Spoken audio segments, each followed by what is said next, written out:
शहर फैजनगर, जहाँ एक पुराना कब्रिस्तान था। लोग कहते थे शाम के बाद वहां मत जाना, लेकिन एक आदमी था जो रोज जाता था। उसका नाम था राशिद, एक गरीब कब्र खोदने वाला। दिन भर कब्रें खोदता, रात को थक कर सो जाता। ना कोई बड़ा सपना, ना कोई खास खुशी, बस एक बात थी, वो बहुत सीधा और नेक दिल था।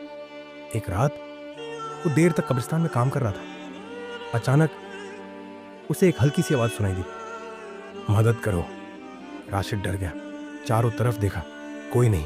फिर आवाज आई, मेरा कर्ज चुका दो। इस बार आवाज साफ थी और वो आ रही थी एक नई कब्र के अंदर से। राशिद के हाथ कांपने लगे। ये कैसे हो सकता है? वो भागना चाहता था, लेकिन दिल ने कहा, अगर सच में कोई मदद मांग रहा है तो भागना क्यों? राशिद ने हिम्मत की और उस कब्र को खोदना शुरू किया। मिट्टी हटाई। दिल तेज धड़क रहा था। जब खाफन दिखा तो उसने धीरे से खोला। अंदर एक आदमी की लाश थी। चेहरा शांत, लेकिन आंखों से आंसू जैसे सूख गए हो। अचानक राशिद के दिमाग में एक आवाज गूंजी, मैं जिंदा नहीं, मगर मेरा कर्ज बाकी है। राशिद पीछे हट गया। तुम कौन हो? आवाज आई, मेरा नाम हाजी याकूब है। मैंने जिंदगी में बहुत कमाया, लेकिन एक गरीब का हक मार लिया। अब कब्र में सुकून नहीं मिल रहा। राशिद बोला, मैं क्या कर सकता हूं? आवाज आई, मेरे घर जाओ, मेरी अलमारी में एक कागजा है, उसमें उस गरीब का नाम और पता है। जब तक तुम उसका हक नहीं दोगे, मुझे सुकून नहीं मिलेगा। राशिद की आंखों में आंसू आ गए। मरने के बाद भी इंसान अपने गुनाह से नहीं बच सकता। उसने आसमान की तरफ देखा। या अल्लाह, अगर तूने मुझे चुना है तो मैं ये काम जरूर करूंगा। रात भर सो नहीं पाया राशिद। सुबह होते ही वो हाजी याकूब के घर की तरफ चल पड़ा। बड़ा सा मकान, ऊंची दीवारें और दरवाजे पर खड़ा नौकर। नौकर बोला, कौन हो तुम? राशिद बोला, मुझे हाजी साहब के कमरे में जाना है, जरूरी काम है। नौकर ने शक से देखा और बोला, हाजी साहब तो कल ही दफन हुए हैं, तुम कौन होते हो उनके घर में घुसने वाले? तभी अंदर से हाजी याकूब का बेटा नदीम बाहर आया। अहंकार चेहरे पर साफ झलक रहा था और जोर से बोला, क्या चाहिए? राशिद ने हिम्मत करके कहा, मुझे आपके अब्बा की एक अमानत के बारे में बात करनी है।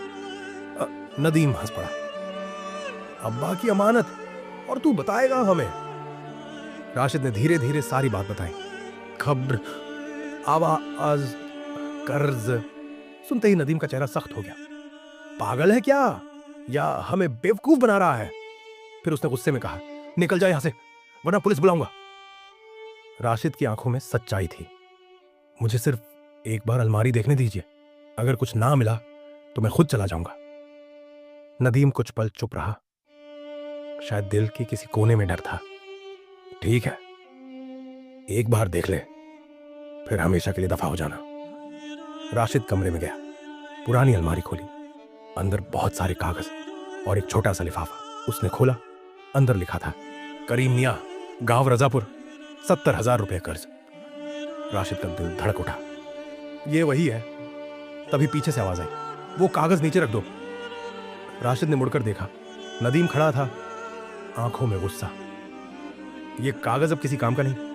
वो आदमी मर चुका होगा या कहीं चला गया होगा। राशिद बोला, लेकिन ये कर्ज है, इसे लौटाना जरूरी है। नदीम चिल्लाया, तू मुझे सिखाएगा? ये पैसा अब मेरा है। राशिद ने आखिरी बार कहा, भाई, ये सिर्फ पैसे का मामला नहीं है, ये एक रूह की सुकून का सवाल है। नदीम हंसा, मुझे किसी रूह की फिक्र नहीं, मुझे अपने पैसे की फिक्र है। उसने नौकरों को बुलाया, इसे बाहर निकालो। राशिद को धक्का देकर बाहर निकाल दिया गया। वो सड़क पर गिर पड़ा, आंखों में आंसू, दिल में दर्द। या अल्लाह, तूने मुझे यह काम दिया, अब रास्ता भी तू ही दिखा। तभी एक बुजुर्ग आदमी उसके पास आया। तुम करीम मियां को ढूंढ रहे हो? राशिद चौंक गया। हाँ, आप जानते हैं उन्हें? बुजुर्ग बोले, हाँ, वो अभी जिंदा है, लेकिन बहुत गरीब हालत में। राशिद के पास पैसे नहीं थे, लेकिन दिल में एक इरादा था। वो बुजुर्ग से रास्ता पूछकर गांव रजापुर की तरफ निकल पड़ा, पैदल, भूखा प्यासा, लेकिन हर कदम पर एक ही दुआ, या अल्लाह तू बस मेरा साथ दे। कई घंटों बाद वो एक टूटी फूटी झोपड़ी के सामने पहुंचा। अंदर एक बूढ़ा आदमी बैठा था, कमजोर, बीमार और आंखों में बेबसी। आप करीम मियां हमें? बूढ़े ने सिर उठाया। हाँ, मगर तुम कौन? राशिद बैठ गया, धीरे धीरे पूरी बात बताई। हाजी याकूब, कर्ज कब्र की आवाज। करीम मियां की आंखों में आंसू आ गए। हाँ बेटा, मैंने उसे पैसे उधार दिए थे मेरी बेटी की शादी के लिए, लेकिन उसने कभी लौटाए नहीं और मैं बर्बाद हो गया। करीम मियां रो पड़े। अब उस पैसे का क्या करूंगा? मेरी बेटी तो बिना शादी के ही मर गई। ये सुनकर राशिद का दिल कांप गया।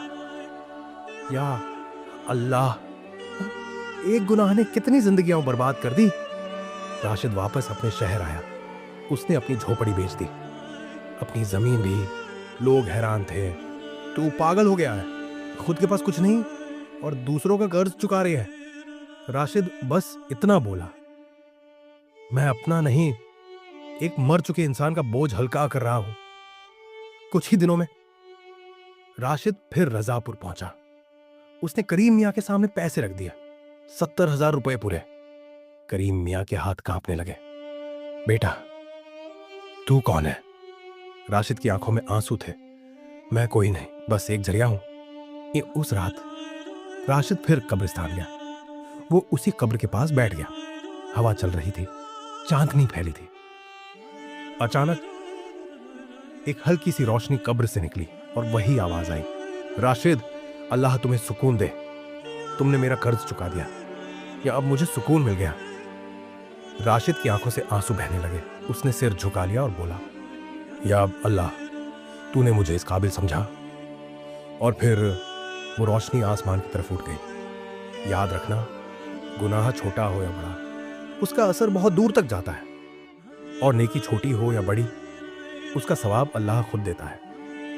अमानत और कर्ज कभी हल्का मत समझो, क्योंकि मौत के बाद भी हिसाब देना पड़ता है। दोस्तों, अगर ये कहानी दिल को छू गई हो तो बस एक बात याद रखिए, ईमानदारी सिर्फ जिंदगी नहीं बदलती, बल्कि रूह को भी सुकून देती है। तो आपको ये कहानी अगर पसंद आई तो कृपया इस वीडियो को लाइक करें, अपनी राय कमेंट बॉक्स में कमेंट करें, हमसे जुड़ने के लिए चैनल को सब्सक्राइब करें और इस वीडियो को अपने दोस्तों और परिवारों के साथ शेयर करें। आपके लाइक और कमेंट हमें और भी बेहतर कहानियां बनाने के लिए प्रेरित करते हैं। धन्यवाद।